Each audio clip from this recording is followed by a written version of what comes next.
நானும் இதே சமூகத்தை சேர்ந்த பொண்ணு தான். நான் வந்து பிறந்தது கொத்தமங்கலம்.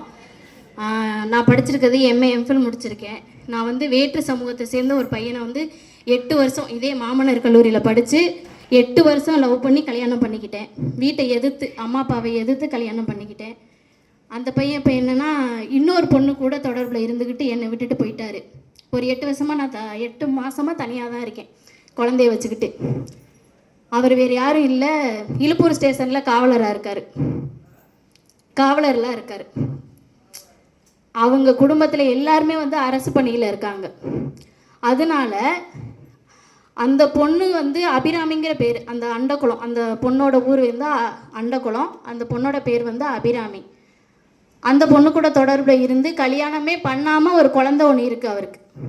அந்த குழந்தை வந்து இவருக்கு பிறக்கலை அப்படின்னு சொல்லி குடும்பமே வந்து என்கிட்ட வந்து மறைச்சிருக்காங்க. 3 வருஷமாக குடும்பம் நடத்தியிருக்காரு, எனக்கு தெரியலை. இதே புதுக்கோட்டையில் தான் வீடு எடுத்து வச்சுருந்துருக்காரு.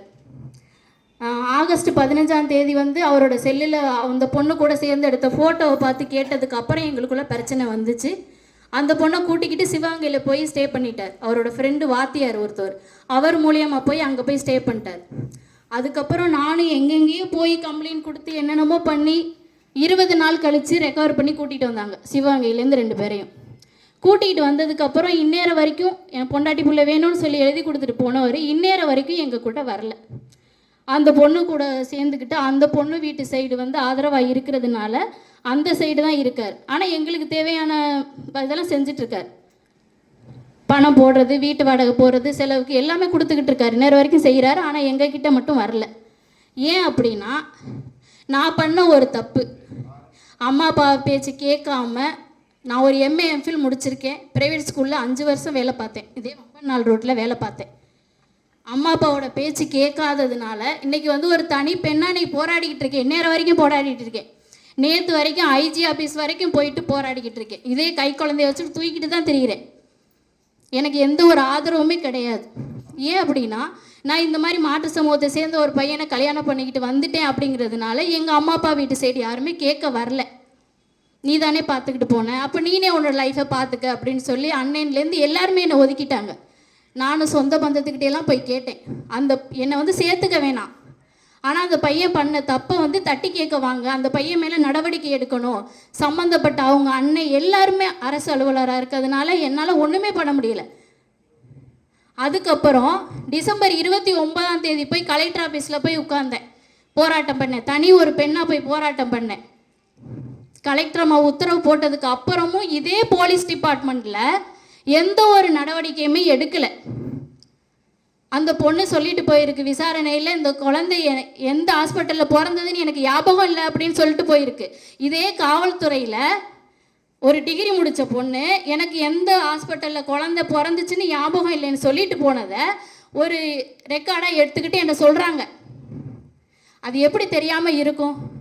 கேட்டால் விசாரணை பண்ணது சரியில்லை, அது போராட்டம் பண்ணது அதோட முடிஞ்சிருச்சு, அவ்வளோதான். என் வீட்டுக்காருக்கு மேல் அதிகாரியோட தொடர்பு இருக்கிறதுனால, சப்போர்ட்டிவ் இருக்கிறதுனால அவர் மேலே 8 மாதம் ஆயிடுச்சு. இந்நேரம் வரைக்கும் ஒரு நடவடிக்கை கூட எடுக்கலை. அதுக்கப்புறமும் கலைஞர் டிவிக்கு போகிறேன். சம்மந்தப்பட்ட அனைத்து பேர் மேலேயும் நடவடிக்கை எடுங்கன்னு சொல்லி அவங்க அண்ணன் விஓவாக இருக்கார், அவர் மேலே பெட்டிஷன் போட்டு உட்காந்துக்கிட்டு இருக்கேன். இந்நேரம் வரைக்கும் நடவடிக்கை எடுக்கலை. ஏன் அப்படின்னா, நான் வந்து கலப்பு திருமணம் பண்ணிக்கிட்டதுனால கேட்க வைக்க யாரும் இல்லை அப்படிங்கிறதுனால இது பண்ணிகிட்ருக்காங்க. போய் ஐஜி சாரை போய் பார்த்து கம்ப்ளைண்ட் கொடுத்துட்டு வந்ததுக்கப்புறம் அந்த குழந்தையோட பர்த் சர்டிஃபிகேட் வேணும், என் வீட்டுக்காருக்கும் அதுக்கும் தொடர்பு இல்லை அப்படின்னா பர்த் சர்டிஃபிகேட் கொண்டாந்து கொடுங்கன்னு சொன்னதுக்கப்புறம் அவங்க ஸ்டேஷனில் வேலை பார்க்குற இன்ஸ்பெக்டர் மேடம் போயிட்டு விசாரணை பண்ணி இவரோட குழந்தை தானே உறுதி பண்ணிட்டாங்க. இது வரைக்கும் கொண்டாந்து கண்டுபிடிச்சி வச்சுருக்கேன். இதுக்கப்புறமும் இந்த காவல்துறையில் நடவடிக்கை எடுக்கலை. நேற்று வரைக்கும் ஐஜி சாரை போய் பார்த்துட்டு வந்திருக்கேன். இந்நேரம் வரைக்கும் நடவடிக்கை எடுக்கலை. தனி ஒரு பெண்ணாக போராடிக்கிட்டு இருக்கேன். ஏன்னா என் வீட்டுக்காருக்கு என்ன ஒரு நம்பிக்கை அப்படின்னா, முத்தரையர் சங்கத்தில் இந்த ஜாதியில் பிறந்துட்டு, ஜாதியை பற்றி பேசலாமான்னு கூட எனக்கு தெரியலை, ஆனால் பேசுகிறேன். இந்த ஜாதியில் பிறந்துட்டு என்னை கல்யாணம் பண்ணதுனால அவள் எப்படியும் கேட்க வரமாட்டாங்க. இந்த பொண்ணை விளக்கிட்டு நம்ம அந்த பொண்ணு கூட சேர்ந்து வாழலாம் அப்படின்னு எனக்கு டிவோர்ஸ் நோட்டீஸ் கொண்டு அனுப்பியிருக்காரு. பரவாயில்ல, அதையும் நான் வாங்கி வச்சுருக்கேன். இருந்தாலும் அவர் பண்ண தப்புக்கு தண்டனை வாங்கி கொடுக்கணும்னு போராடிக்கிட்டு தான் இருக்கேன் இந்நேரம் வரைக்கும். உங்ககிட்ட ஏன் இதெல்லாம் நான் பகிர்ந்துக்கிறேன், இது என்னோடய பர்சனல், உங்கள்கிட்ட நான் பகிர்ந்துக்கணும்னு அவசியம் கிடையாது. ஏன் அப்படின்னா, இந்த ஒரு சமூகத்தில் பிறந்துட்டு இந்த மாதிரி ஒரு தப்பு பண்ணதுனால இன்றைக்கி நான் வந்து யாரோட இதுவுமே ஆதரவு இல்லாமல் தனி ஒரு ஆளாக நான் போராடிக்கிட்டு இருக்கேன். என்னோடய குறிக்கோள் என்ன அப்படின்னா, இந்த ஒரு சமூகத்தில் பிறந்துட்டு இந்த மாதிரி மாற்று சமூகத்தில் போய் கல்யாணம் பண்ணது ரொம்ப தப்புன்னு நான் நினைக்கிறேன். இப்போ உணர்கிறேன் எல்லாத்தையும். இந்த மாதிரி ஒரு படிச்சுட்டு இவ்வளோ ஒரு இதாக இருந்துட்டு இன்றைக்கி யாரோட உதவியுமே இல்லாமல் இன்றைக்கி இவ்வளோ தூரம் போராடிக்கிட்டு இருக்கேன். இப்போ எனக்கு நம்பிக்கை இருக்குது, எனக்கு இவ்வளோ பேர் இருக்கீங்கள்ல, அதனால இன்னும் தைரியமாக நான் போராடுவேன். சார் வந்து கலெக்டர் ஆஃபீஸில் டிசம்பர் 29 தான் புஷ்பராஜ் சார் நான் பார்த்தேன். இந்நேரம் வரைக்கும் எனக்கு ஒரு பிரச்சனை அப்படின்னு எந்த டயத்தில் ஃபோன் பண்ணாலும் ஃபோன் எடுத்து பேசுகிறாங்க. என்னோடய கேஸ் சம்மந்தமாக அனைத்தையும் நான் புஷ்பராஜ் சார்கிட்ட தான் பேசிக்கிட்டு இருக்கேன் இந்நேரம் வரைக்கும். கோர்ட்டில் போட்டு பார்த்துக்குவோமா, எதாக இருந்தாலும் தைரியமாரு அப்படின்னு சொல்லிட்டு இருக்காங்க. இவ்வளோ தைரியத்துலேயும் டிஎன்பிஎஸ்சி எக்ஸாமுக்கு படிச்சுக்கிட்டு இருக்கேன். ஏன் அப்படின்னா,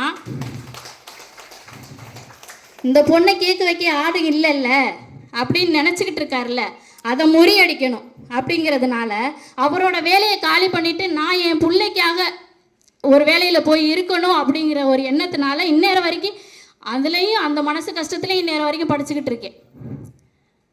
நான் இன்னமும் போராடுவேன். இது சம்மந்தப்பட்ட அனைத்துக்கும் பேரில் நடவடிக்கை எடுக்கிற வரைக்கும் போராடுவேன். இதுக்காக எந்த எல்லைக்கு வேணாலும் போக நான் ரெடியாகவும் இருக்கேன். ஏன்னா எனக்குன்னு ஒரு பிள்ளை இருக்குது, இந்த பிள்ளையோட எதிர்காலத்தை நான் பார்க்கணுங்கிறதுக்காக தான் இருக்கேன். இல்லைன்னா நான் என்றைக்கே அவர் விட்டுட்டு போன அன்றைக்கே நான் ஏதாவது பண்ணிக்கிட்டு இருப்பேன். ஆனால் இந்த மாதிரி ஒரு சமூகத்தில் பிறந்துட்டு இந்த மாதிரி ஒரு கோழையாக இருக்கக்கூடாது, நம்மளும் நிரூபிக்கணும். மாற்று சமூகத்தில் கல்யாணம் பண்ணிட்டு வந்து இந்த மாதிரி ஒரு தப்பு பண்ணிடுச்சு அப்படின்னு யாரும் நினைக்கக்கூடாது. பரவாயில்ல, இவ்வளோ தூரம் போராடியாவது ஒரு வேலையில் இருக்குது அப்படின்னு எல்லாரும் நினைக்கணும் அப்படிங்கிறதுனால தான் போராடிக்கிட்டு இருக்கேன். ஏன் சொல்கிறேன் அப்படின்னா, காவல்துறை வந்து இவ்வளோ ஒரு கேவலமான ஒரு செயல் செஞ்ச ஒரு என் வீட்டுக்காரர் மேலே இந்நேரம் வரைக்கும் நடவடிக்கை எடுக்கலை. அவ்வளோ தூரம் மோசமாக இருக்குது. காவல்துறையில் போனதுக்கு அப்புறம் தான் எனக்கு தெரியுது இவ்வளோ தூரம் மோசமாக இருக்காங்க அப்படின்னு. நான் யாரையும் குறிப்பிட்டு சொல்ல விரும்பலை.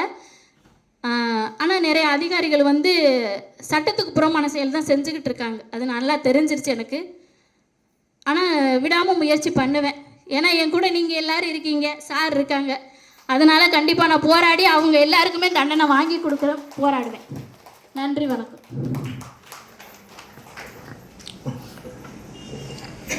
இந்த பதிவை பொது